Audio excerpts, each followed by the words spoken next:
Well. Is the Big 12 in a little bit of trouble based on what we've got today and this week about the House settlement with the NCAA? And in fact, it is not just the House settlement. They are settling three different cases, setting the precedent for revenue sharing and everything that is to come in the next era of college athletics.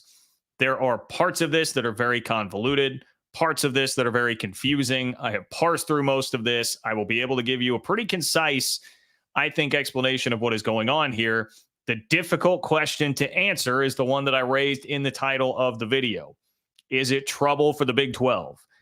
Is the league getting further away from competing at the top based on what is being laid out here by the NCAA basically in this settlement? Now, I listened to Ross Dellinger and company. Dan Wetzel was with him on the Yahoo College Football Inquirer podcast. And basically he said, like, nobody behind the scenes is very happy about this and the way that any of this settlement has really worked out. Like there's not a single party here that's like throwing a parade about what exactly has happened. But there are some ways in which this could certainly increase the gap between the haves and the have-nots. There are some ways where potentially it could play out in the opposite way. So I'm going to lay out a lot of those scenarios. I think the ultimate answer here, not to spoil it too much for you, the ultimate answer here is we don't really know because we're going to have to watch this all play out, which I know is hellaciously boring and not the way I'm supposed to do this as a host, but I do think I need to be honest. Yeah, there's a chance here that this could be bad news for the Big 12. There's a chance that it could be good. Nobody really knew how to react to NIL when that first came out, and there was a thought that this panic swept over people like, oh, this will be horrendous for anybody that's not one of the big dogs. Only the big boys will benefit from this. And I would actually argue that that's been generally a better thing probably for middle tier schools like a lot of Big 12 schools that NIL has helped in a lot of circumstances. See, by the way, Texas Tech softball, something that we may get to today with the Red Raiders dishing out over $1 million, a seven-figure payday for arguably the best softball player in the country. So there's a lot to digest with this, and we are going to do it here today. Another thing that I definitely want to hit on is the fact that Jim Phillips has gone after the Big 12 in essence, without directly naming the Big 12. It was more of like a subtweet, more of like what the kids might do these days, throwing something out there without actually mentioning the Big 12 by name, much like, I will add, Brett Yormark did to the ACC in fairness. But we have this battle brewing over who's the third best conference. And I've got some definite thoughts here. And frankly, I thought an ACC, I'll say like influencer, podcaster, talk show host, somebody in a similar kind of position, really nailed it by saying, hey, the Big 12 is just operating here on vibes. The Big 12 is trying to say that they are the third best conference based on vibes. Frankly, I think that's correct. And I think it is right. So that's what I'm going to get to later on in the show as well. As I mentioned, that Texas Tech softball story, man, I think is one to pay attention to.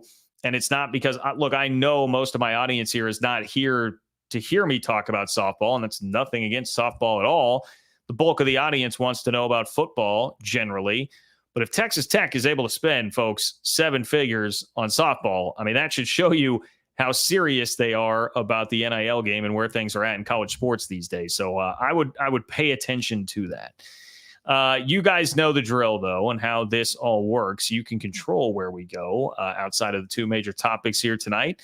Obviously, keep the comments coming in the chat. I appreciate all the guys who do. Spicy chat so far. Very, very spicy chat. You guys are entertaining me, so I appreciate that. But if you want to make sure that you make it on, that your question or comment makes it on, you can submit a donation, make it a super chat by clicking the $sign below the chat box. In order to do so, it will put it in a separate column for me and it makes sure that you get on the show. It's a way to voice your opinion and support the work that I'm doing here on this channel. Couldn't do it without all of your guys' support. I really genuinely do appreciate it. But if you're not able to do that, I totally understand. There are two ways that you can also support the channel that is great. One is just to give me a like on the video. That definitely helps. Keep the comments coming. If you're watching this after this live stream has already happened, I know I started earlier tonight. If you're watching it after the live stream has already happened, just leave a comment underneath the video. That stuff really helps as well. Even if you hate me or you want to make fun of me, all that, anything leave it in the comments. That would be great. But the other thing that you can do is you can click the link in the description or just go directly to ofbnews.com to subscribe to my Big 12 newsletter. Open for Business. You hear it all the time from Brett Yormark. Go check out Open for Business, the latest Open for Business, continued with the anonymous Big 12 player survey that I conducted at Big 12 Media Days.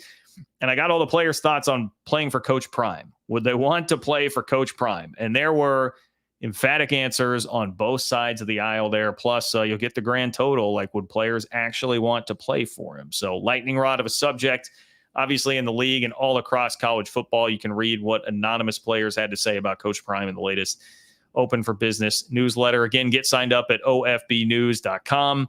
Or you can click the link in the description if that is easier. But if you want to support me in the content that I'm doing right now, that is the best way to do it. And I appreciate all of you guys who have subscribed, which we are over 1,400 subscribers here, just over 2 weeks in, 1,400 plus subscribers so far. So when have 1,400 people, much less 1,400 Big 12 fans, ever been wrong about anything? That would be my question to you.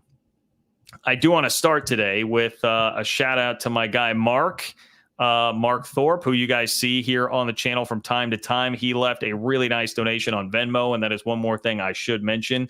If you are not able to be here live for the show, John-Kurtz-4 on Venmo is a way that you can contribute as well. And if you do that and leave your question or comment there, I will kick off the next show with it. So you can still participate here on the chat.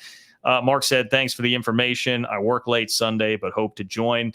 Unfortunately, Mark, with the earlier start time here, I'm going to try to start moving these up earlier. I think it will just be better for everybody involved if I do. I'm going to try and start moving these up earlier. And that hopefully is going to be good for most of us, but not great for you when you're working late. So anyway, Mark, I appreciate it. Thank you so much for your generosity there. I've had a good email back and forth with Mark. Great dude there. And hey, if you guys want to do that too, ofbnews.com, that is the way to do it. If you want to be able to have some conversations via email as well. So would highly encourage that. So shout out to my guy, Mark, for getting us kicked off today. But here is where we start. We start with the question today. Is the Big 12 in trouble based on what we're seeing coming out now of this House settlement case? We have some major changes here, and it is based on, let's see, it is the NCAA's 100-page long form agreement, okay? This is where your boy here with a comms degree from a state school is trying to make sure that he understands, like, the legalese and what's going on here. The filing was the NCAA's 100-page long form agreement. This still could drag on into next year. Was Ross Dellinger's reporting on this. All of this is coming from Ross Dellinger of Yahoo Sports, by the way. His reporting suggests that this whole process could continue to drag on, but this is the next step, and it's a major step towards where we're going, and it shows like what kind of the agreement is that's been hammered out between these two sides. The basics are the things that I think matter the most here. We have major changes to scholarship limitations. And I know a lot of people would want to start with the revenue cap and what's going on with all that and what's going to happen with NIL and collectives and third parties. But frankly, the most damning part of this for the Big 12 very well could be the changes to scholarship limitations. What we have is the NCAA is going to cap scholarship limitations now at 105 for football. So that's moving up from 85. The scholarship limit is now 105 instead of 85. Okay? That could be a huge, huge deal. By the way, across all sports, this is dramatically changing across all sports. Across the 40 sports that the NCAA offers, there are now 790 more scholarships allowed total. So like every sport basically has a much larger pool of scholarships that you can award to people. And in some sports, this is huge. Like baseball, yeah, you had more roster spots than 11.7, but you could only dole out 11.7 scholarships. So guys were taking partial scholarships. Now you can give out 34 full ride scholarships if you want to in baseball, which obviously will dramatically change the playing field for schools that can't do it. You know, in the SEC where they really fund baseball and that can be a revenue sport and people really care, they're going to do that just like that. Will teams in the Big 12 be able to do that? I was trying to find some answers on that and how Big 12 schools were feeling about that. And I think there's just a lot of uncertainty there right now. What you're also going to see is a lot of schools begin to tier sports. So your tier 1 sports will get all the resources. You'll fully fund all of the scholarships there. Tier 2 sports, maybe not quite as much. Tier 3 sports, maybe not much at all. And there will be, that's a crappy way to have to go about it, but it's kind of the reality now that different sports are not going to be able to have as much support, the Olympic sports, based on this. So there are a lot of changes that are going to happen because of that.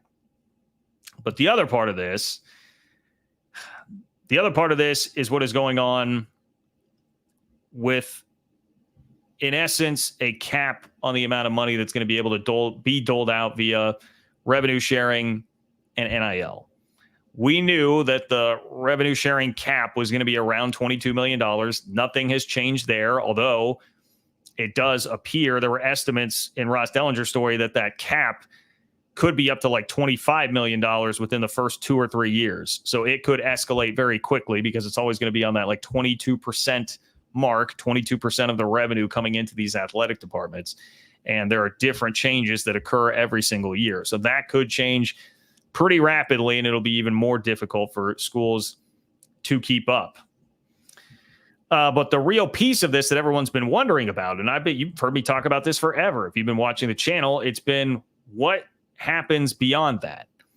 Because if it's just everybody has to hit that revenue sharing number, well, athletic directors in the Big 12, Gene Taylor at K-State, Kirby Hocutt at Texas Tech, Jeremiah Donati at TCU. We've heard a number of them basically saying like, yeah, we're going to hit that. We will compete at the highest level. We will hit that. If that's really it, and they're really able to put the kibosh on anything that goes above and beyond that, theoretically, that becomes like a more level playing field, right? That was something that was very intriguing to me. And what we have found here is in this form agreement, the NCAA seems to really be making an effort to keep teams from going too crazy with NIL payments beyond just that revenue sharing number. We'll hit the revenue sharing number. And beyond that, you have to prove that any booster NIL deal is legitimate. And what that means is it has genuine rates that align with similarly situated individuals with comparable NIL value who are not players at that school. Whatever that means, but you're going to have to prove that it's like a market value deal and that there's like a legitimate transaction happening. If you're doing it for a car dealership, you need to be in commercials or signing autographs somewhere, doing something, right? They're going to try to actually police that. Any deal over $600 has to go to a clearinghouse to be vetted. Any deal over $600, you're going to have to send through a clearinghouse to be vetted.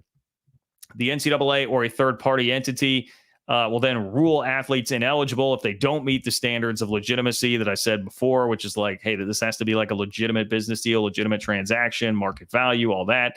And then conferences can put in specific rules to keep schools from circumventing the cap. Because I'm sure many of you immediately, as I'm saying all that, you're like, well, John, I mean, who cares? Like, I'm going to find these schools will find ways to circumvent the cap. They'll find some way to do it. They're even trying to work around that. There is one, I can get to it later on. There is one semi exception to being able to circumvent the cap, but it certainly is not anything close to like the free reign NIL environment that we have right now. So those are the major changes that we know now from this 100-page document. And so for the Big 12, like now, the question here that you all want me to answer and everybody wonders here is like, what does it mean for the Big 12? And by the way, the ACC too, more on them in a moment later on in the show. But what does it mean for everybody that's not the Big 10 or the SEC? Because generally with the Big 10 and SEC money, you see changes like this coming. And yeah, there will be some nuances in how that affects teams and different teams. The scholarship thing, frankly, that can definitely affect the middle to lower portions of the Big 10 and the SEC if the top tier teams are going to be able to stockpile talent. So maybe I shouldn't brush it off so much for all of them, but it matters much more to the world of the Big 12 and the ACC here, where obviously I know it's where my bread is buttered. It's with Big 12 fans here on this channel. What does it mean? Could be very good, could be very bad in different ways. And we don't know. We're just going to have to watch it play out, which I know I'm supposed to be sports talk guy with a great blazing hot take for you on the mic about what it really means. Guys, I can make a case either way based on multiple elements of this, okay? The most concerning part is definitely the scholarship limits for football. 105 up from 85 could be dicey because it means that you could have Ohio State, you could have Texas, you could have USC, whoever it might be, stockpiling extra scholarship players. If they can have 105 scholarship players instead of 85, that kid that USC came in after at the last minute that's been committed to K-State or Texas Tech for a really long time, and they're able to hold off in the end because like USC is not quite serious enough. They're not totally sure if they've got that scholarship actually available or not. And you wind up with that kid. Well, now if they've got 20 extra scholarships, they can just say, yeah, come on down. We don't need to worry. We don't need to slow play this and wait until the last minute to tell you if we actually have an offer. Well, you get your relationship solidified at the other place that like really genuinely wants you. No, we'll just take you. And if you don't work out, it doesn't matter. We've got an extra 20 spots. So it doesn't matter. You know, for those that have been fans for a long time, you'll know at one point college football looked a lot different without scholarship limits.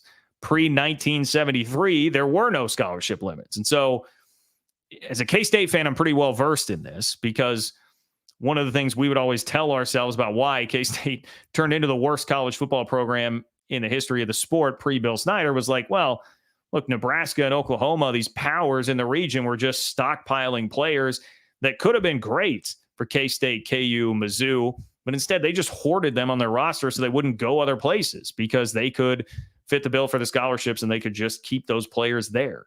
That's the fear, that you would be going back to a world kind of like that, that's the sort of advantage that would exist now once again for those schools. That is what you do not want to see.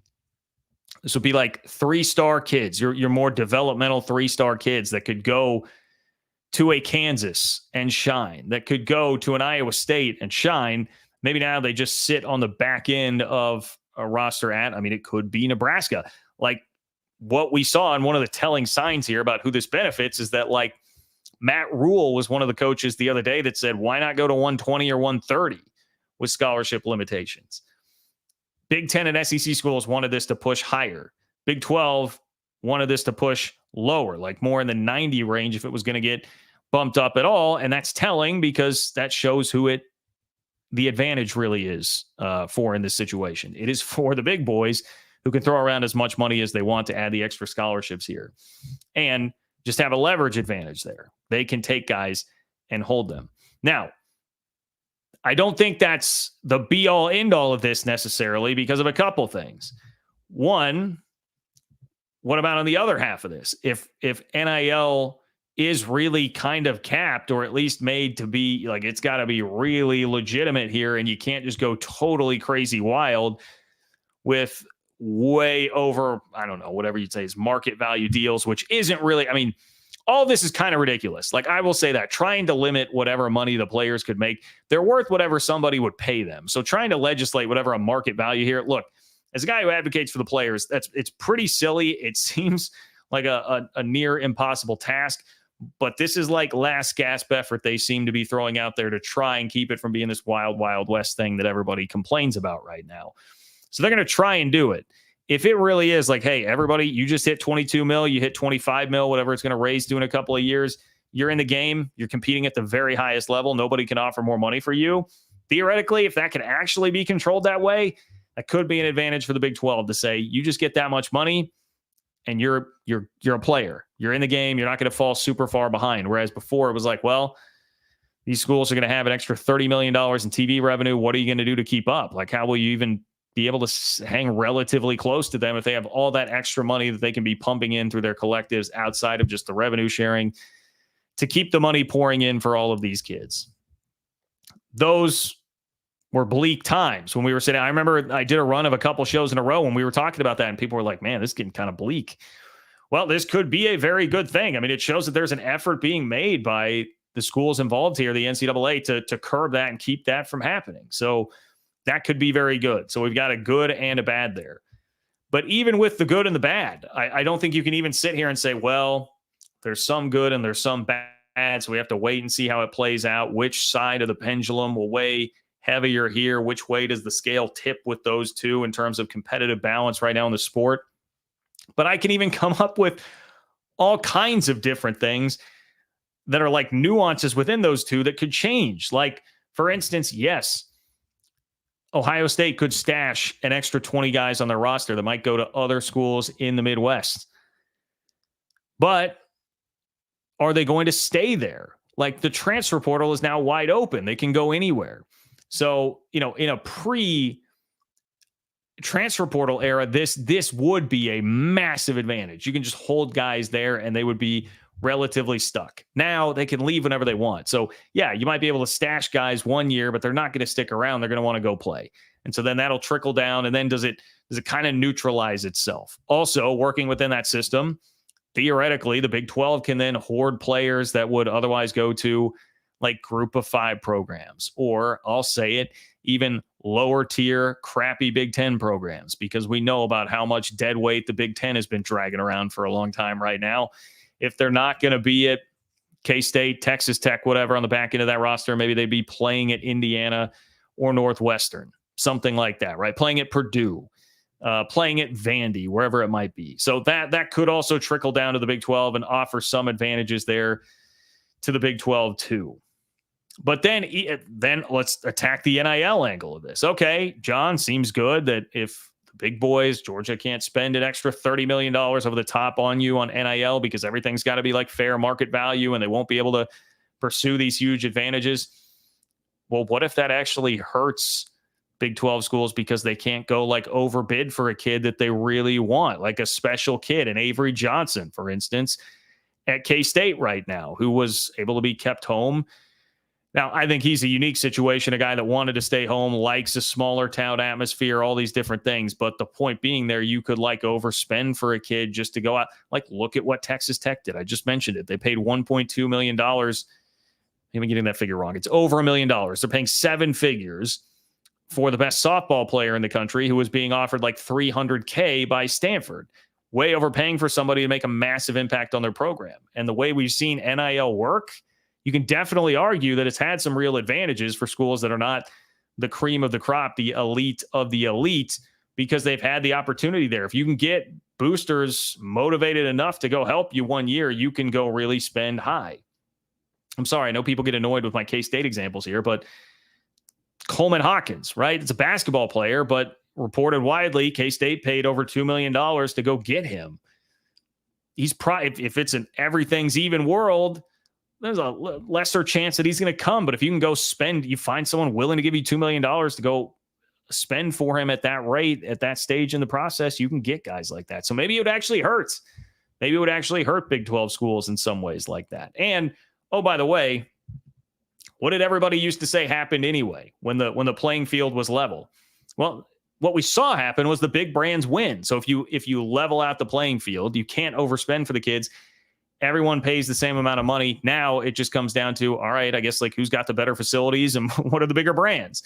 Like, are we then back into a facilities arms race and just who's got the better brand, right? Like Alabama and Texas and Oklahoma and USC, like they were still out recruiting people in a pre-NIL world, right? Because nobody could actually spend like legitimate money there to get players, and they had the built-in advantages already there. So maybe it just reverts back to that. The final piece of this would be what everybody said happened all the time before that. What would everybody say happens all the time? Oh, the SEC, I mean, it's just, cash handshake, brown paper bag in your locker full of cash.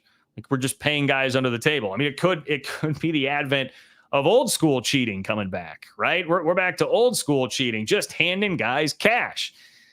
I mean, there's a million different ways that this could play out. So like the long and short of it is, I just don't really know. I don't really know if this is going to be net positive or net negative for the Big 12. My hunch would be there is a better chance that it would be at least slightly net negative, because most of the negotiating power right now and the way that the rules are being set in the sport, the SEC and the Big 10 has all the advantage. They have the major advantages there. So whatever is happening, they have louder voices in the room. They can kind of wiggle in what they want. Now, some of it gets met with extreme pushback and doesn't happen, like when they tried to get the multiple auto bids to the playoff. Every once in a while, you can push back and shut something down a little bit. But for the most part, they're the ones calling the shots, and they're the ones dictating this. So it makes it hard to believe that this would at least be leader in the clubhouse, Big 12 gets a little bit closer to the big boys throughout all of this. That's probably not going to be the case, but there are way too many variables here, I think, to really truly know how that's going to work out or how that is going to happen. There are a lot of details in this. I was trying to scroll and see if I could find a couple more to add for you here. And I know I see the super chats there, guys. I will get to them in just a moment.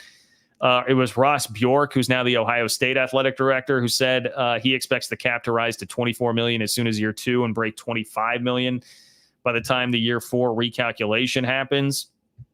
It's because every year you'll times it by 1.04, multiply it by 1.04, the revenue sharing number for 2 years. And then the third year, you get a look in where you'll take 22% of whatever the revenue is coming in. Then that's getting way down into the weeds. But that's how that number will rise every single year. The other crazy number here is the amount that the attorneys are going to get paid. Billable hours stays undefeated, man. We say that all the time here on this channel. Billable hours, absolutely undefeated, including the upfront fee of $20 million. Attorneys will receive $150 million at the very least from this portion of the settlement. And I believe the overall ask from the attorneys was $500 million. So billable hours is working out pretty good. The attorneys, I know you all were concerned, but the attorneys working this case, they're all going to make out pretty damn well. If you are curious about NIL back pay as well, where's the NIL back pay blurb on this? Oh, did I lose it? The NIL back pay portion is going to wind up paying the student athletes that opted into this. Here we go. 83% of the back pay, which is $2.3 billion with a B, is expected to go to 19,000 football and men's basketball players, many of whom from power conferences. That is an average of about $120,000 per player over the 10-year period, or $12,000 a year. So the back damages could pay out to football and men's basketball players here, $12,000 a year for 10 years. That's not bad. That's not bad. Now, if you're Johnny Manziel, that's not great. If you are backup right guard, that's pretty damn good. So depending on who you are and how you get in on that class action, you could definitely make out like a bandit. All right, let's get into the super chats before I switch gears. I do have coming up for you here the debate between the Big 12 and the ACC over who is third, with Jim Phillips clapping back at Brett Yormark. I've got a pretty definitive opinion here, and I'll be honest, I think the ACC wins basically every category except for the one that actually matters. But let's talk to my guy Eddie real quick here. Appreciate you, Eddie. Thank you for stopping by the show and for your support as always, my friend. Eddie says, hey, buddy, great content the last couple of weeks on other shows. Just got home. Oh, thank you. Well, I've had some good invites lately. I did Sons of UCF the other day. Really enjoyed that. Those guys do a great job. Would highly encourage you to go follow them as well. I'm going to be talking with TJ from College Football Addiction coming up this week as well. We've got that scheduled. So, yeah, there's plenty of places that you can find my content. I always 365 guys love going on when they have me on. And, of course, if you want more content from me, ofbnews.com, everybody, the Open for Business newsletter, ofbnews.com. If you're a Big 12 fan, you want Big 12 news straight to your inbox. And it is unique from what you get here. For instance, the Big 12 Anonymous Player Survey going on right now. Previous editions of the newsletter, we've had what coach would players in the Big 12 most like to play for that's not their own. This week, it was, do they want to play for Coach Prime? We had, what's the toughest place to play in the Big 12? Got some great anonymous input on that. So lots of things that you can find in Open for Business, ofbnews.com, or just click the link in the description of the video. Eddie again. What's up, Eddie? Eddie says, when you have a good product, people will watch, especially SEC folks. I think in time, if our conference plays good games, people that love football will watch. I agree with you on that, Eddie. And I think that was kind of the message that I heard from Big 12 coaches. If you've been watching the interviews on the channel with like Willie Fritz that I did, with Joey McGuire that I did, with Sonny Dykes, Kalani Sitake, when I asked them all that question, like, what do you think about the gap right now that exists between the Power 2 and the Big 12 and where things are at with the sport? That's what a lot of them said. Like, hey, we've got to go win games. Like, we've got to go win big games that matter. Now, Sonny Dykes also kind of said, like, hey, by the way, we were the last team to beat Michigan, right? Like, we did do that. So there has been some of that, but there needs to be more. And it would help if there's no more was it 65-7? If there's no more 65-7 coming in there, 59-7. What was it? You know what? I always mix this up. I'm sorry to TCU fans who are screaming at their computer right now. 65-7. I had it right. All right. If there's no 65-7, that would help out as well. But yeah, Big 12 needs to win games, needs to be competitive. They're going to get the Big 12 will get a chance. You have a seat at the table in the college football playoff. You will have a chance to go win some games and make noise. I don't think it takes winning a national championship, but it takes like making some legitimate noise there. If you can do that, you will garner some respect, and it will become, I think this, Eddie, this is a point that I kind of made on a previous show that I'll make again here. I know right now, everybody in SEC and Big Ten country, especially fans of the big powers, will look down on the Big 12 and tell you, like, it's just boring. Like, why do I care about these teams? There's nobody there that I would watch. Like, why these teams don't have great brands, blah, blah, blah. What did I say the other day? I said, look, the Big 12 got further from a national championship with the new format, because you'll have to win more games against the highest of the high competition. But the Big 12 has some schools that potentially got closer to becoming national brands, because playoff access just got way easier. And in a world where the casuals pay attention to the playoff more so than the regular season, like, they'll be tuned in. So if you consistently make the playoff, if a couple teams do consistently make the playoff here from the Big 12 and build up their brands a little bit more, now you might have games that more people from the outside will watch during the regular season. So I think that opportunity exists just because of the playoff format change. So Eddie, I appreciate you, my man. Thank you for being here. And thank you as always for your support of the channel. I forgot to say, as I always do, if you need a real estate agent in San Antonio, you guys know where to find him. Eddie Lozano, San Antonio Real Estate. Appreciate you. Houston Cougars, Germany. Legitimacy is inherently foreign to the Big Ten and the SEC. Houston Cougars, Germany, popping in with a little shot at the SEC and the Big Ten. This is the problem with, I get going and then have to come back to the super chats here. I don't remember exactly what this is pointed at. Not sure if it's the cash in a bag sort of thing for the Big Ten of the SEC or not. But I'm always here for a little, throwing some barbs at the Big Ten of the SEC. Look, we know Brett Yormark's not afraid. He's not backing down, and neither is Houston Cougars, Germany. Appreciate you, my friend. Thank you for being here. Michael, what's going on, Michael? Great to hear from you. Michael says, my hot take, Yormark will be the lead voice in the future of sports. College football commish, very least most powerful commish. Hope it's with the Big 12. Hashtag go Cougs. Unfortunately, Michael, I think one of the most poignant parts of everything you just said there is the fact that that you dropped in hope it's with the Big 12. And you also pay attention. He said lead voice in the future of sports, not just college sports. I'm paying attention to every word there. Brett Yormark could be a guy that ascends somewhere higher, man. I mean, I don't know. I have no idea like what the NBA actually would think about an Adam Silver replacement if and when that were to happen. There could be people from the NBA would say, well, no, duh, John, there's like 5 obvious candidates. They wouldn't go get Brett Yormark. But we know he's got a background working with the Nets, right? And oversaw a really big move there. And we know how savvy we think he is in this day and age with everything that he's doing. That'd be a job I would not want to see open. I'll put it that way. That'd be like, that's like when one of the, for K-State fans, it's always, oh boy, what happens if the Iowa job opens? I'm trying to think of another like obvious answer for, I know with Arizona fans, it was always like, what if the Florida job opens for Jed Fish? It turned out to be the Washington job. You get the point, right? And there's that one job you worry about coming open for your coach leaving. That would definitely be one. I don't know. Maybe we're too high on our own supply here and think too highly of Brett Yormark. But I think what he's been able to do with this conference, changing the narrative, positioning them to where we can even have a debate over third best conference in America and surviving when the Pac-12 exploded. Yeah, the guy I think is pretty brilliant and definitely has a future somewhere else if he wants it. Maybe this is a project that he really wants to relish and stick around for. I mean, he did have the comment at Big 12 Media Days.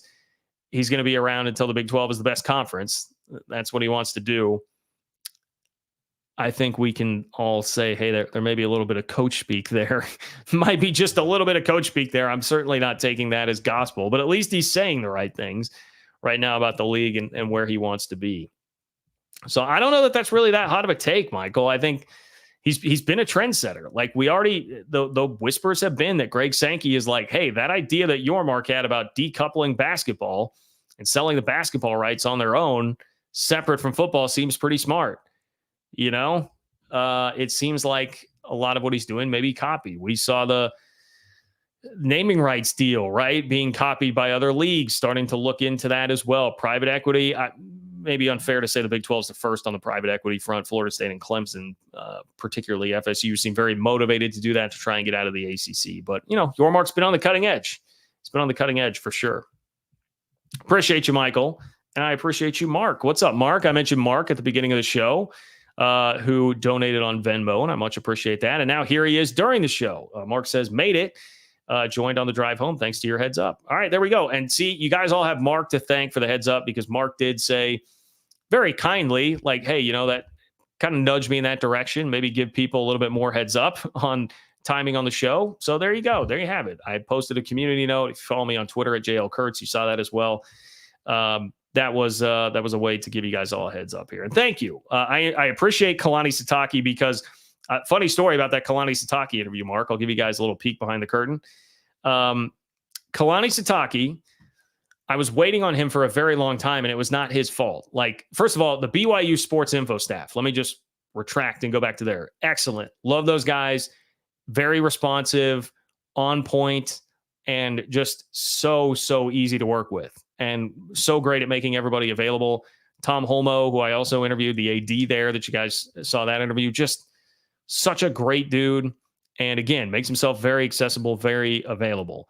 So they got me Holmoe right away. Sitake, I wasn't sure I was going to have time for him because I had a flight to catch. And I'm sitting there like waiting, and there was a TV station that did a really long interview, and they were local TV, and like that matters way more to them getting Kalani Sitake than it does to me. I mean, obviously, I don't get to see him very often and would love to talk to him, but I understand it's local TV. But it kept going and going and going and going.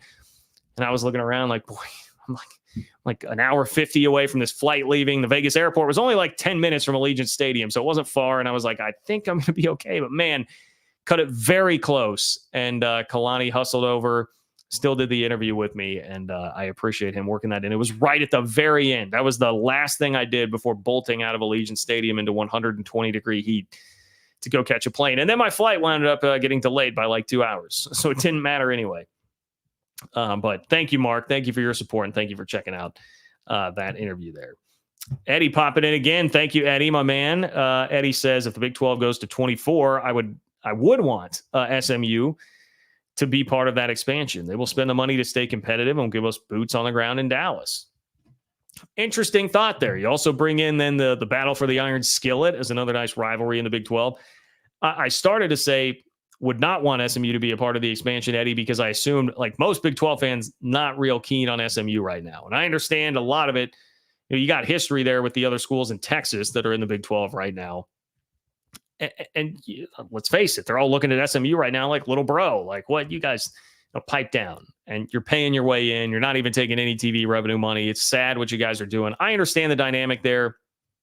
Meanwhile, SMU fans are riding harder for the ACC than anybody because they just got the call up to the big leagues. They don't want it to end. They don't want it to end right now. Like, hey, you guys, we can't blow up right now. That can't be possible. We finally just got our way back into the big club after, we got the death penalty, perhaps unfairly, by the NCAA. So I understand it from all sides here. And I will say, I think the best point that you make about that is that SMU will spend the money to stay competitive. If it's going to be about spending money, SMU is a school that will definitely do it to stay competitive. I'm not sure when you have TCU already how much it does help you to have a little bit extra with Dallas, and get more DFW in there. Wouldn't hurt. I'm open to at least exploring what that would look like. But of course, with everything, you guys know my answer would need to be additive, or at least keep you at the same, pro rata for TV, right? This can't be something where you're cutting another slice a different way and it doesn't work. But in your scenario where you're going to 24, you're going to be looking at schools in the SMU tier for sure. So I'm open to it. Eddie. I am open to it. Houston Cougars Germany says, Brett Yormark for president. Well, look, right now, that sounds pretty good, doesn't it? That sounds pretty good. Now, what if we could I'm gonna start trailing into my next big point here about the ACC, which I do want to, once I get through the super chats here, I'm gonna really hammer this. ACC versus Big 12, who's the third best conference. What I have complete confidence in is that if Brett Yormark were on a debate stage with Jim Phillips and the moderator was Paul Feinbaum, I mean, that's a bad example. The moderator was Chris Fowler, okay? Reese Davis, there we go. Reese Davis moderates a debate between Brett Yormark and Jim Phillips. Brett Yormark's wiping the floor with Jim Phillips, wiping the floor with him. I will give him that. So if that's the battle here, Houston Cougars, Germany, I would give the edge to Yormark. Now, if it's like Yormark v. Sankey, that'd be real interesting. You know, Yormark v. Sankey with Reese Davis as the moderator. Boy, I'd tune into that. Kim, what's up, Kim? Kim says, I give you props for broaching this subject. Well, hey, thank you, Kim. Appreciate that. I saw a little skepticism from you, Kim, at the beginning of the video. Hey, is this title? Is it, you know, is this going to be total clickbait or whatever? Are we talking about it? Look, we talked about it. We're getting down and dirty. And I'm a Big 12 guy. I'm going to fight for the league, but I'm also not afraid to say when I see something and think, yeah, it could be bad for the Big 12. That could be something that's not great for the league. There's a lot of challenges out there. So I'm trying to take it all head on. I try to just be honest, give you guys my opinion. So I appreciate that, Kim. I appreciate it a bunch. Thank you. Eddie says, in response, TCU is in Fort Worth. Yes, SMU cheated, but so did everybody else. Remember the Texas A&M Trans Am. Yeah, that's something like, and that's where I say, like, I understand SMU's point of view. As much as they can be annoying in this discussion because of their stance on the ACC. Look, I get it, man. The NCAA cracked down on them so hard. They got made an example of, and it was something that set them back. And I can't imagine having the program they had.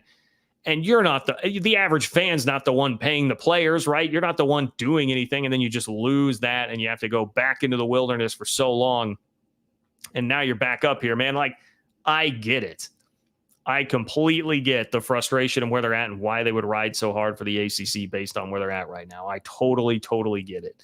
So, yes, you make a very strong point there to me. Maybe some people would feel differently. Hey, you cheated. You accept the responsibilities. What could come? Yeah, fine. I'm a little more empathetic than some on the SMU situation there. So I agree with you, Eddie. I agree with you. Thank you for your immense support of the channel as always, my friend. Robert says on Thursday, it's Brett Yormark Day, the 2-year anniversary of being the Big 12 commish. Hey, thank you for that. I need to remember that. Let's schedule a tweet right now. Brett Yormark, 2-year anniversary on Thursday. Love that. We'll get some Brett Yormark love on Thursday. Someone should create some kind of Yormark, especially if when the ACC implodes. Ooh, what do we mean create some kind of Yormark here? Are we trying to clone Brett Yormark? Because I wouldn't be totally opposed to that, except for the fact that he could then go run another league. You know, I would not want to see Brett Yormark running like, and we'll say like the Big Ten. I mean, obviously, I think Sankey's got such a vice grip on the entire sport right now. And I don't know what to think of Tony Petitti yet. We're kind of, it's not enough of a book that's been written on him yet. Don't let Brett Yormark get a hold of the Big Ten. But I thank you, Robert. Thank you for the reminder there. We'll have to celebrate that on Wednesday too. Live show on Wednesday. Make sure to give Brett Yormark proper love there. Jim, what's up, Jim? Jim says football, basketball, baseball, 150 students per school, LOL times 10 schools, 20, 30, 1,500, 3,000, 4,500, number of investigators to police it. Okay, so you're talking about like different NIL deals, number of investigators to police it at $75K per year for salary, benefits, and expenses. Who pays for 50 to 100 investigators, 3.75 million to 7.5. Jim, without breaking down every single detail you've laid out there, you make another really good point that I could add to my list of like, hey, this is why we don't know how the hell exactly this is going to work out, is because, yes, how do you police that? How efficient will it actually be? Any deal over $600? You know, I mean, like Texas Tech has already been doing that. They're paying everybody well over $600 on that football roster. So like every one of those is going to have to run through this clearinghouse. Yeah, how many people are going to be there looking over these things? And there's a 45-day response time if it has to go into any sort of arbitration. Will they actually follow that? I mean, the idea here, I think, was everybody was like, well, look, we know the NCAA takes way too long to decide on any kind of case. This IARP was supposed to remedy some of that and just ask Kansas basketball about how long those things can take. So, yeah, it seems like it could be a fool's errand to try and do this from the NCAA. It seems like something that would not be fun. Plus, ultimately, I mean, the NCAA has just been bad at this, and how much power do they really have anymore? And yes, I know that a third party can get involved, but who and who's footing the bill? You raise a lot of really good questions, Jim. You raise a lot of really good questions. So I don't know. And in the end, if I had to guess, if you really put a gun to my head, I would just say we're probably going to end up with significant ways for teams to circumvent the cap and figure out ways to do it. And that this will all be ultimately not really taken care of in the way that perhaps some would like it to be. It won't be taken care of in a neat and tidy way. It won't be taken care of in a neat and tidy way, which this seems to try and outline and lay out there. So you're correct, Jim. I think you're correct to ask those questions and lay it out the way that you did. Okay, appreciate you, Eddie. I see another one from you. I will get to it in just a moment, I promise. And if anybody else wants to drop in a super chat, you can do so. Click the $ below the chat box in order to do that. You know what? Well, we got a couple here. So Eddie, Robert, and Alan, hang on. I promise I will get to you. But I want to make sure that we get in this discussion about the ACC and the Big 12. Let me check something here real quick. Okay. So Brett Yormark at Big 12 Media Day did turn some heads by dropping the phrase. He said the Big 12 had solidified ourselves as one of the top 3 conferences in America. Now, I was not surprised at all to hear him say that. That's what Brett Yormark does. The guy's a master marketer. Of course, he's going to come out and say that when he's got all eyes on his league as the first to take the podium at a media day this summer. Then Jim Phillips at ACC Media Days, fairly predictably, after not only that, but a whole week long of, hey, Florida State and Clemson might actually legitimately be headed to the Big 12. People pushing things that way. Jim Phillips came back and said, quote, "We are not chasing third by any metric of significance. College football playoff appearances, national championships, having our own network, revenue generation, academic prowess. I'm comfortable where the ACC is, inside the top 3. Well, Brett Yormark definitely drew a rise out of him. If that was the idea, it appears he has the ACC back on its heels a bit and playing defense in this narrative battle. But to be honest, if we're doing this debate, okay, this is obviously why we're here now, to do this debate. What is the third best league out there? Is it the Big 12? Is it the ACC? Lots of you have opinions on Twitter. If we're doing this discussion, you can't really argue too much with what Jim Phillips said there in all of those categories that he just laid out. I'm a Jim Phillips hater, but I'm sitting here saying he's generally right in all those metrics of significance that he talks about. I even saw Joe Ovies, I hope I'm pronouncing that correctly, but an ACC-centric host. He's got a big following. He framed it like this. The Big 12 claimed they're a top 3 conference based on vibes. That's 100% correct. I mean, I think that's in essence the Big 12 argument. That's the Brett Yormark argument. That would be my argument. I got to hand it to him. That is such an appropriate way to sum it all up. The Big 12's argument is we're the third best conference based on vibes. And I embrace that, and I think it's correct. I think the Big 12 is the third best conference right now because of vibes. And I know some people will just hate that. ACC country will hate that. Pac-12 country hated it last year when the Big 12 was saying, we're a better conference than you because of vibes. We are the better pick long-term because of vibes. That's, in a nutshell, what we said all of last year. Now, the vibes were, dude, doesn't feel like this TV deal's coming through for you guys, the Pac-12. The vibes certainly seem to be leaning toward, you're going to implode, and the Big 12 is going to wind up better for it. We're back in the same spot this year. Again, back to the Jim Phillips part. If we're having this conversation about tail of the tape right now, Florida State and Clemson get to count in the ACC. They're still there, even though they're fighting their way out actively. They're still in the ACC. Texas and Oklahoma are gone. They're not in the Big 12. I mean, absolutely the ACC is winning. The ACC paid out $44.8 million per school. The Big 12 paid out $44.2, so it's not a huge difference, but slight edge to the ACC in the revenue. Now, Florida State has already argued in court that the Big 12, with its new TV deal that starts in 2025, will then leapfrog the ACC. So there is that. But for right now, Jim Phillips would be correct in saying that. The ACC has 6 teams total that have won at least one national championship in football in the AP poll era. Big 12 has 3. Shout out to Colorado, BYU, and TCU. The ACC has 3 national championships in the last 15 years. Big 12 has 0. Again, I would point out that's all Florida State and Clemson driven.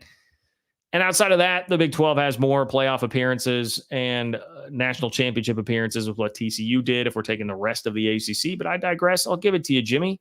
Jim Phillips gets that one, man. 3 national titles in the last 15 years for the ACC, 0 for the Big 12. And then, I don't even really care about the Olympic sports stuff and the academics. But look, it's the same stuff we heard from the Pac-12 last year, and they are correct. A lot of that riding on Cal and Stanford, by the way. They were pulling weight in the Olympic sports category last year for the Pac-12. Now they're doing it in the ACC. We heard all about that. But it doesn't really matter. I think that's all been proven. The conversations we're having now, that stuff doesn't matter, but fine. I'll grant it to him. He used that as evidence. He's correct. They're better in that. But hey, here's a news flash for the ACC, okay? The Titanic, you've heard of it, 1912. Kate Winslet, Leonardo DiCaprio, all that. The Titanic dominated every statistical category when it came to ships back in 1912. When it came to, you want to go take a cruise, you want to be on one of these big ships that are attacking the seas, it dominated every statistical category. Size, passengers, the touches inside, how fancy everything was, all that stuff. Money spent, dominated every statistical category about it. But you know what? It didn't mean anything when it was at the bottom of the sea. Didn't mean anything when the Titanic was at the bottom of the sea. And that's why I would tell you, vibes matter. Make it a hashtag. Vibes matter. The Big 12 is the better conference right now based on vibes because vibes matter. Like the Pac-12 had more history, way better academics, way better Olympic sports, a better league in football last year easily than what the Big 12 was. And the Pac-12 screamed about it. John Canzano screamed about it as loud as he could until he hit the bottom of the ocean with a thud and the Pac-12 was gone. That's the reality, man. Vibes favored the Big 12 throughout that whole saga last year. What we were hearing from Jason Scheer about Arizona and Colorado, what we were hearing from John Orand and Andrew Marchand about the TV deal and the negotiations for the Pac-12, everything we heard was just screaming, the vibes are in favor of the Big 12 on this one. And now we have a similar situation playing out in the ACC. Instead of, hey, is the Big 12 going to pick up the 4 corner schools because the TV deal fails for the Pac-12? It's, will the Big 12 pick up the second tier of ACC schools or maybe even the top tier of ACC schools because of the Florida State and Clemson lawsuit? And people with legitimacy behind them are now talking about this being possible to the Big 12. It started with Ross Dellinger. Then we had Josh Pate come out and say, hey, actually, this is kind of what I meant the whole time. I felt like there was a legitimate possibility Florida State and Clemson wind up in the Big 12. And Brett McMurphy has given a little bit of air to that being a possibility as well. So, people are starting to come around. The vibes are getting higher for that being a possibility. But that's not even what needs to happen here. If they're just gone wherever they're gone, the ACC is in huge trouble because if you take away Florida State and Clemson, then you start comparing accomplishments. Okay, well, the Big 12 is up 2-0 on playoff appearances, 1-0 on playoff wins. More schools that have finished in the top 25 the last 5 years, significantly more. Got more depth in terms of a football conference for the Big 12. Fan bases that care more about football in the Big 12. Better basketball league with KU, Baylor, Houston, Arizona, etc. And you'll have momentum. Instead of being a conference that just got teams taken away, the Big 12 knows exactly what that feels like. The Big 12 knows exactly what that looks like and what your national perception is when that happens. It's not good. You get made fun of. People don't believe that you're a legitimate league anymore. That would not be something that's very survivable for the ACC in this conversation of who is the third best conference. And oh, by the way, if Florida State and Clemson leave, what's happening with North Carolina, guys? We know that's the real prize here. There's a debate about whether Florida State or Clemson make it to the Big Ten or the SEC. There's not much of one about North Carolina. If they want to go, they'll be in one of those two leagues. It'll be a fight to get to North Carolina. And that is like, again, in terms of people with legitimacy reporting, Chris Lowe, he's just signed an extension at ESPN. Congratulations, Chris, based on that. Chris Lowe just reported that for ESPN, that North Carolina is the real prize here. Maybe report is the wrong word, but he gave a quote in a story on ESPN.com about that North Carolina is the real prize here. And even if you're just looking at the actions, the North Carolina Board of Governors has been angling to either try and keep NC State with North Carolina or just be able to stop North Carolina because they know where this is going. Again, the vibes. The North Carolina Board of Governors knows where this is going. So to me, this has never really been about what does the tail of the tape that you would throw up there at the beginning of the boxing match actually say about who has the advantages.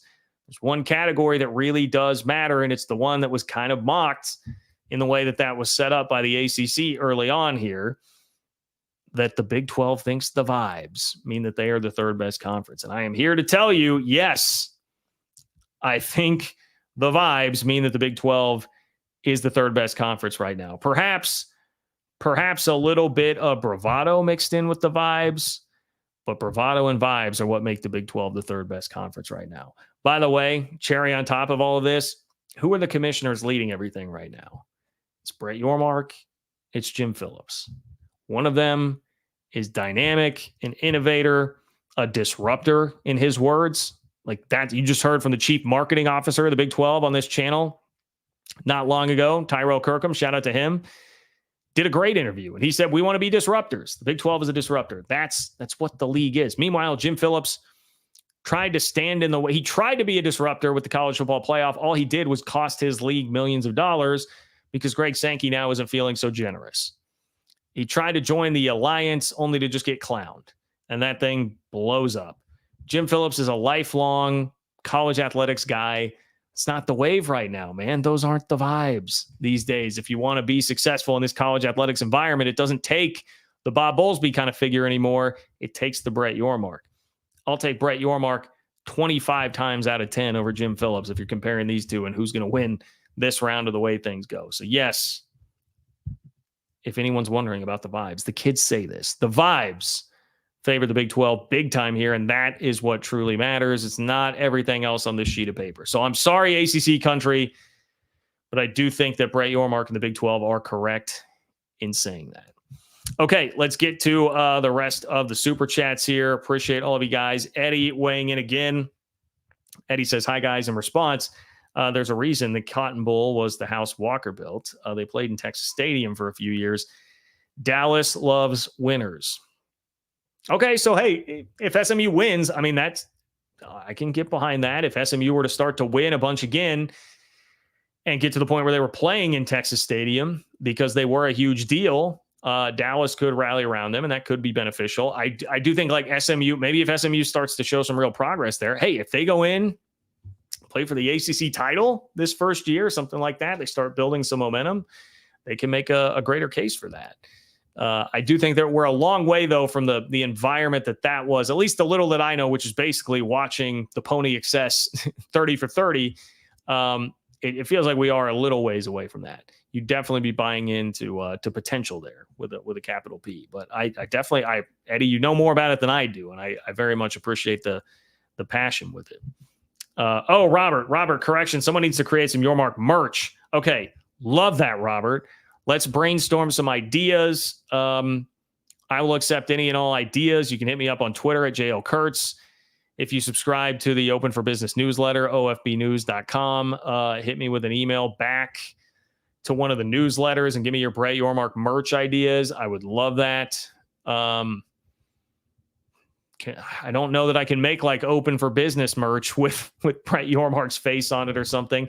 I don't know that I would be like legally able to do that, but Open for Business is one of the first things that comes to mind when I think about Brett Yormark there. I'm with it. I would love some Yormark merch. I would proudly display that. It's a great idea, Robert. Alan, what's going on, Alan? Alan John, remember when the Big 8 and Big 12 was the best conference in America and the SEC was second or third? Brett will find the needed dollars. We just need to stand and fight. The Big 12 can be number one again. Rock Chalk Jayhawk Alan. Alan, I appreciate your love for this conference, man. I appreciate it so much. Alan is never afraid to again, let's take one from the kids. Stand on business for the Big 12. He's never afraid to stand up for the Big 12 there. I mean, there definitely was a time when the SEC was not this overwhelming behemoth that everybody considered easily the best conference in America. Not at all. It really, to me, started around the advent of really probably like Tim Tebow era Florida, right? So that's 2006, 7. Was Tim Tebow? What was the Chris Leak team? Tim Tebow college stats. Yeah, he started in 2006. Okay, his freshman year was 2006, so he finishes up in 2009. Yeah, it was right around the turn of the 2010s. That's when the SEC gained all this steam. It felt like they had the ESPN behind them in full force as a propaganda machine to help push it. Now, again, SEC fans don't get I understand. You've done so much winning. You put more players in the NFL. I get it. It has not all been fueled by that, but it definitely picked up some momentum and helped create more of a recruiting advantage, which leads to better players and more in the NFL and all that. I get it. Things in the South, less professional sports there. You're just set up with an infrastructure that's more conducive to being all about it. Understood. But yes, there was a time where it was not like this undeniable thing that the SEC was far and away number one. Look, I would just settle. I think the goal, and Alan, I love it. Shoot for the stars. You might land in the moon. Shoot as high as you can and see where you can go. I think the more realistic, attainable goal here for the Big 12 would be get to a point where people are talking about a power 3.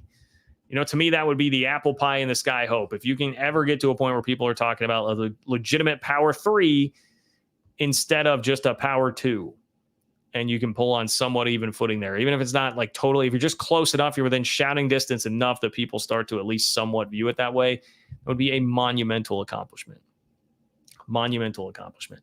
Brett seems to be in the process of finding the needed dollars. Now, whether or not people like exactly where they're coming from, that may be another story, Alan. But yeah, Brett definitely seems to be finding the dollars one way or the other. Appreciate you, Alan. Thank you so much, sir.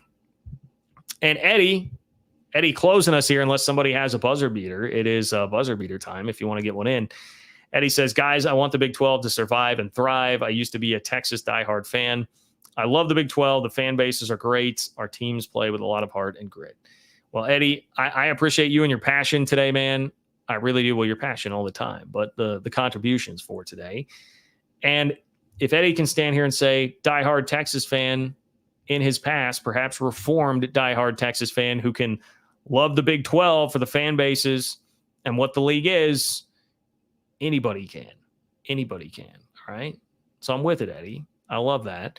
We know that that's what's great about the Big 12. It's what's frustrating about the current landscape of college sports and just the current landscape of how Twitter and the internet work, where everybody's trying to dunk on somebody else and you want to feel better about yourself. And I am not immune to that at all. I mean, there's definitely a lot of that happens even, when you find opportunities to dunk on someone because you feel like you can, and you're like, man, our conference gets picked on, so I need to go after some.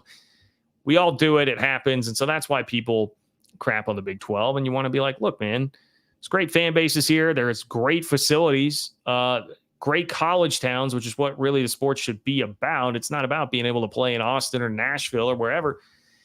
You don't want a big city. You want a place where everybody cares about the school. That's what makes this sport great. The Big 12's got that in spades, as Eddie points out here. So, Eddie, I appreciate your passion. Thank you for weighing in. If you disagree with him on the SMU thing, that's fine, but I haven't been keeping track of the main chat tonight. Hopefully everyone's been respectful enough about it. Eddie, I appreciate you. Thank you for being here. And thank you for your support of the channel here tonight. Oh, boy. As I just pop back to the regular chat, I am way behind. Way behind. Okay. I think that is going to do it, everybody.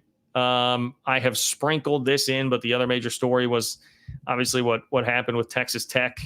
Been able to use that example here as something that could disappear, I suppose, in the new world of NIL deals being more regulated if the NCAA gets what it wants based on the 100-page document that we saw here. But Texas Tech is dealing out, okay, it's a one-year deal worth $1.05 million. I believe a couple times I misspoke. It said $1.2 million. According to Front Office Sports here, the deal Texas Tech is signing for Najari Canaday is $1.05 million. She's leaving Stanford for Texas Tech. Stanford had supposedly offered like something in the $300K range. So Texas Tech going way over the top there to go pull a massive, massive get into their softball program. And the bigger picture there, everybody, is that you gotta worry about Texas Tech, man. Don't let Texas Tech start figuring out football. And I know, like Texas, some of my Tech fan friends, one in particular on the internet, who great dude. And fair enough. He came in and said, like, man, I just heard you list off 8 teams that could win the Big 12. You didn't list Texas Tech. Like, what gives? And I said, well, hey, last year I picked Tech to win the league, got burned. Don't feel great about that. It's been since 2009 that Tech's won 9 games in a season. I don't think Baron Morton is a top-tier Big 12 quarterback. I just need to see it. But I do like Joey McGuire, and clearly he's been able to recruit pretty well. So if they start to get it figured out, like, they've got the NIL funds. Texas Tech has got the money. Don't try to tell them otherwise. Look, I understand. Kirby Hocutt, all that. Not going to let Jeremiah Donati get one over on you. Texas Tech has money. They've got money. So watch out for Tech. Daniel, what's up, Daniel? Daniel says, I want to second Eddie and Allen. Great show, John. The Big 12 is an awesome conference. Go Cats. Thank you, Daniel. Appreciate that. Daniel, I think everybody should appreciate that. We know you love the conference and really support this channel. I greatly appreciate you doing that. So Eddie, Allen, Daniel, all in unison, standing up for the Big 12 here tonight. A lot of love. Guys, if you love the Big 12, sign up at ofbnews.com or click the link in the description for the Open for Business newsletter. I've got another one coming for you tomorrow. So if you are someone that supports the channel, yes, like the video. Appreciate that, Kay. Everybody like the video, but also make sure you subscribe at ofbnews.com. Subscribe to Open for Business. Daniel, thank you. Cyclone Steve popping in with the super sticker. Cyclone Steve, I just spent the weekend in the Quad Cities in Iowa. Saw a lot of Iowa State gear. For anybody that is aware, I ran in the Bix 7-mile race that goes on there in the Quad Cities in Davenport. So had a good time doing that. And got to spend some time in the great state of Iowa. So shout out to the clones out there. I know you guys love me. Just wanted to throw that in there for you, Cyclone Steve, and everybody else. Went a little bit long tonight, but I think that's good. We had a good discussion going. Great chat. Hope you guys all enjoyed it. And thank you so much for stopping by as always. Please like the video on your way out. That would be great. Share the word about the channel with your friends and family, but also, very much so, share the word about Open for Business. If you like the newsletter, ofbnews.com. Tell your friends and family about it. Spread the word, please. Great way to support me. Talk about it on social, whether it's Twitter, Instagram, Threads, Facebook, wherever you're at these days on social media. Let everybody know about it. Thank you so much for being here. Enjoy the rest of your Sunday night, and I hope you have a wonderful start to your week. Take care.